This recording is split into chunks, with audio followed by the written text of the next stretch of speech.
Chers étudiants, bonsoir. J'ai le plaisir de vous accueillir pour cette soutenance publique de thèse du monsieur, ce n'est pas encore docteur, monsieur David Lindebeuf. J'ai le plaisir de présider en fait cette soutenance publique de thèse en l'absence du président, professeur Weber-Roux, qui a présidé l'examen oral de thèse et qui s'excuse et que je dois excuser ce soir. C'est le rôle du directeur de thèse que je suis. Donc, élever le rôle du président si celui-ci n'est pas là, pour une raison, c'est donc la phase finale, la dernière ligne droite du parcours du combattant doctorant que David a parcouru chez nous pendant un certain nombre d'années. Je précise, je rappelle en français, j'espère que tout le monde comprendra, que David a déjà subi un examen oral de thèse, devant en présence de son jury, donc du président André Merboux, un examen oral de thèse pour une thèse qui a été présentée au programme doctoral environnement, la faculté d'environnement architectural, naturel et construit, et en présence, bien entendu, d'un jury de thèse qui a été composé du professeur Lisa Alonen de University of Technology Helsinki, University of Technology, donc de Finlande, que je vais excuser aussi, du docteur Thomas Schumann de Adoco à Victorville, du professeur Stefan Morgenthaler du département de mathématiques, et du docteur Nicolas Borel, qui lui est là, qui était co-directeur de cette thèse. Ça présente aussi à comme directeur. Au préalable, David, pour être tout à fait formel et précis, avait acquis 13 crédits sur 12 de l'école doctorale. Il faut le préciser aussi. Je vous indique juste, pour ceux qui ne savent pas qui est David Lindebeuf, donc il a un Master of Science in Physics de l'EPFL en 2000, c'est une très prémonitoire. Il a été assistant à l'université de Zurich et il a travaillé jusqu'en 2002 en fait au CERN sur une grande expérience qui s'appelle Athéna. Et cette grande machine, cette grande expérience Athéna lui a permis d'être un des co-auteurs, un des découvreurs en fait des atomes d'antihydrogène, publication dans Nature en 2002. Juste pour laquelle on est tous très jaloux. C'est un de ceux de génie qui a publié dans les. Il a rejoint les eaux au 1er février 2003. Pour une petite histoire, j'ai retrouvé son compte d'engagement qui avait été engagé du 1er février 2003 au 31 janvier 2003. Donc, quelque part, il y a dû y avoir une erreur administrative dans le premier engagement. Dès février 2003 jusqu'à maintenant, dans le cadre d'un projet européen, David a développé sa thèse by using optimization of visual control. J'aimerais lui laisser maintenant la parole pour cette soutenance publique. Merci. David, à toi. Merci Jean-Louis. Alors, chers amis, chères familles, chers collègues, chers futurs ex-collègues, chers Toastmasters, bonsoir et bienvenue, merci d'être venus aujourd'hui. Donc, comme vous le savez, comme le professeur Scaltesini vous l'a dit, ça c'est la dernière étape dans le travail de doctorat. Donc, ce que je vais faire ce soir, je vais vous présenter à vous le public, les résultats de ce travail que j'ai fait ici à l'EPFL. Alors, ça m'est complètement impossible de raconter tout en détail tout ce que j'ai fait, ça c'est le temps me l'interdit. Alors, ce que j'ai choisi de faire, je vais plutôt vous répondre à vous, à la première question que m'a posée mon jury de thèse, qui a été, selon vous, quelle a été votre contribution à la science? Alors j'ai eu le temps d'y réfléchir, et c'est ça que je vais vous raconter ce soir. Alors on va faire ça de la façon suivante. Je vais d'abord vous parler de quel est le problème que j'ai cherché à résoudre. Vous savez qu'il n'y a aucune thèse au monde qui n'a jamais été faite sans qu'il y ait un problème à résoudre. Donc je vais rapidement rappeler lequel a été ce problème. Ensuite, je vais décrire le bâtiment expérimental du LESO. C'est un bâtiment qui est particulièrement bien équipé pour traiter ce genre de problème en général. Donc je vais rapidement rappeler un peu les infrastructures qu'on a là-bas. Ensuite, on va rentrer vraiment dans le cœur du sujet. On va parler du formalisme bayésien. Je vais vous expliquer qu'est-ce que c'est.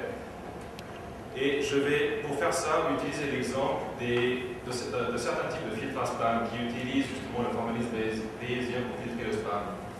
Et je vais illustrer cet exemple pour ensuite montrer comment cette méthode a pu être généralisée dans le problème de la régulation du bâtiment. Ensuite, je vais brièvement parler de comment est-ce que cette idée, cette théorie a été implémentée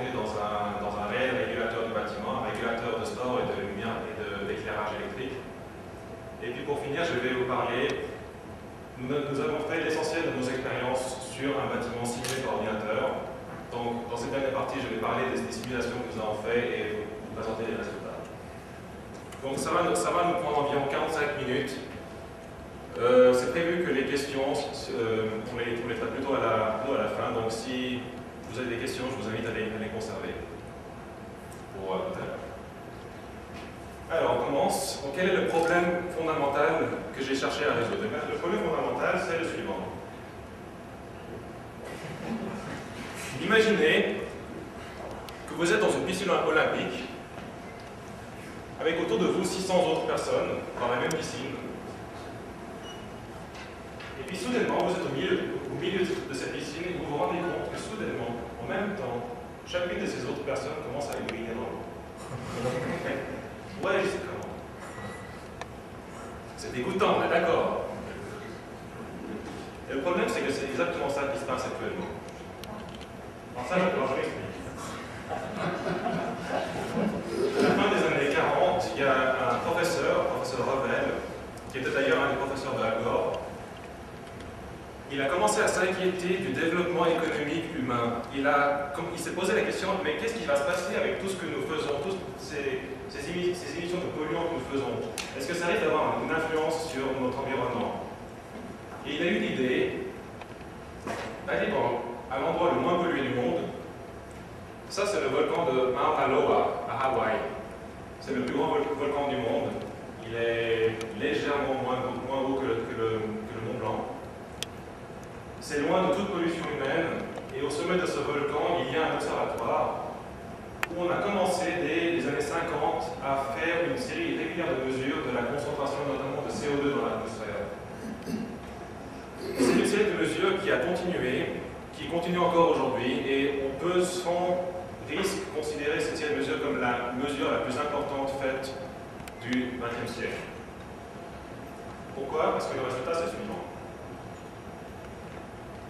Alors ce que vous voyez ici, c'est le résultat de ces mesures. Ce sont les concentrations de CO2 dans l'atmosphère durant ces dernières 40 années. Ça se mesure en ppm, en parties par million. Donc ça va entre 320 et 380 parties par million. Ce que vous voyez, c'est cette structure en dents de scie. Ça, c'est quelque chose de tout à fait normal. Ça vient du fait qu'il y a plus de masse terrestre dans l'hémisphère nord qu'au sud, donc plus de végétaux.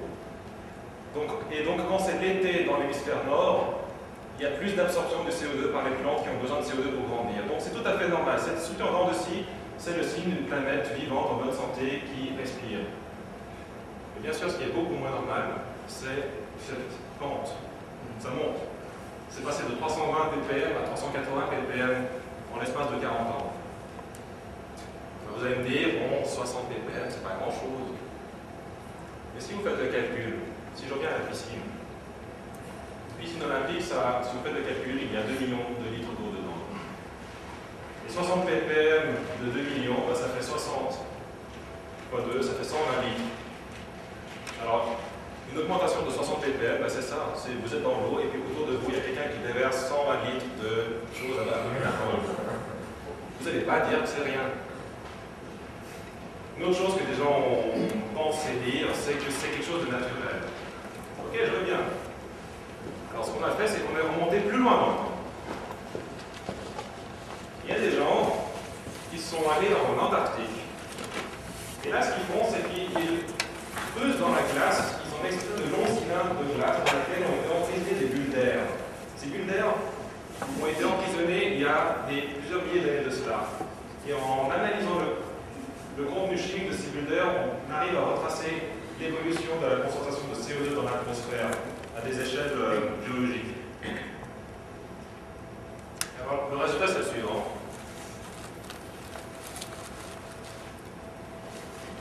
Alors, nous, on est là. Hein. Ça, c'est le présent. Ça, c'est les concentrations normales de CO2. Et ce qu'on voit, c'est que ces mesures indiquent que la Terre a subi une série de cycles dans son évolution.